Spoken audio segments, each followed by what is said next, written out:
पिछले महीने हमास के साथ युद्ध विराम समझौता खत्म होने के बाद इजराइल ने गाजा में फिर से हमले शुरू कर दिए हैं। अब तक इन हमलों में सैकड़ों लोग मारे जा चुके हैं। दक्षिणी शहर खान यूनिस में इजरायली हमलों में एक ही परिवार के 10 लोग समेत 23 लोगों की मौत हो गई। इजराइल और हमास के बीच जारी जंग थमती नजर नहीं आ रही है। गाजा पट्टी के लोगों को नेतन्याहू के कहर का सामना करना पड़ रहा है। इसी बीच हमास ने गाजा क्षेत्र में युद्ध की समाप्ति का संकेत दे दिया है। हमास के गाजा प्रमुख खलील अल हया ने व्यापक समझौते का प्रस्ताव रखा है। आपको बता दें कि खलील अल हया का कहना है कि हमास इजरायली जेलों में बंद फिलिस्तीनी लोगों को एक निश्चित संख्या के बदले में इजरायली बंधकों को रिहा करने को तैयार है। खलील ने कहा कि वह ये समझौता करने के लिए तत्काल राजी हैं। इजराइल के साथ अप्रत्यक्ष वार्ता के लिए हमास वार्ता दल का नेतृत्व करने वाले खलील अल हया ने टेलीविजन पर दिए भाषण में कहा कि समूह में अंतरिम युद्ध विराम समझौते से इनकार कर दिया है। हमास ने गाजा प्रमुख खलील अल हया ने टेलीविजन पर दिए एक बयान में कहा कि हमास गाजा में किसी भी आंशिक युद्ध विराम प्रस्ताव को स्वीकार नहीं करेगा। उन्होंने कहा कि इजरायली पीएम नेतन्याहू आंशिक समझौतों का प्रयोग अपनी राजनीतिक एजेंडे को छिपाने के लिए करते हैं। हम इस नीति में भागीदार नहीं होंगे। इसके साथ ही उन्होंने इजराइल के 10 जीवित बंधकों की रिहाई के बदले में कम से कम 45 दिन का युद्ध विराम का प्रस्ताव भी खारिज कर दिया। हमास के प्रमुख वार्ताकार खलील अल हया ने कहा कि हमास गाजा क्षेत्र में पूर्णतः शांति और इजराइल के जेल में बंद फिलिस्तीनियों के बदले सभी बंधकों को रिहा करने का एक व्यापक प्रस्ताव चाहता है। खलील अल हया ने कहा कि हमास ऐसे व्यापक प्रस्ताव पर तुरंत वार्ता के लिए भी तैयार है।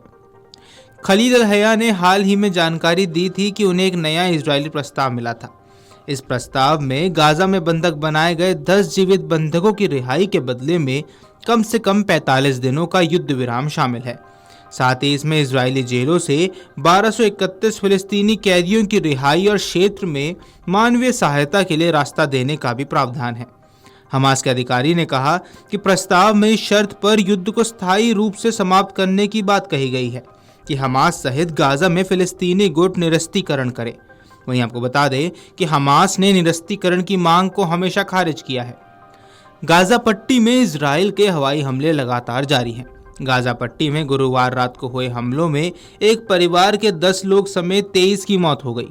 वहीं गाजा में पिछले 6 सप्ताह से खाद्य आपूर्ति बंद होने पर संयुक्त राष्ट्र ने चिंता जताई है, जिसके चलते गाजा पट्टी में लोगों को खाना नहीं मिल पा रहा है। कई जगह तो पानी तक का संकट है। संयुक्त राष्ट्र ने कहा कि गाजा पट्टी में अब 18 महीने में सबसे खराब मानवीय संकट का सामना करना पड़ रहा है।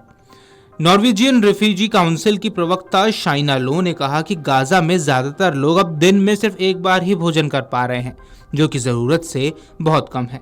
इसके अलावा गाजा में पानी की कमी लगातार बढ़ती जा रही है। फिलिस्तीनी लोग ट्रकों से जेरी कैन भरने के लिए लंबी लाइनों में खड़े हैं।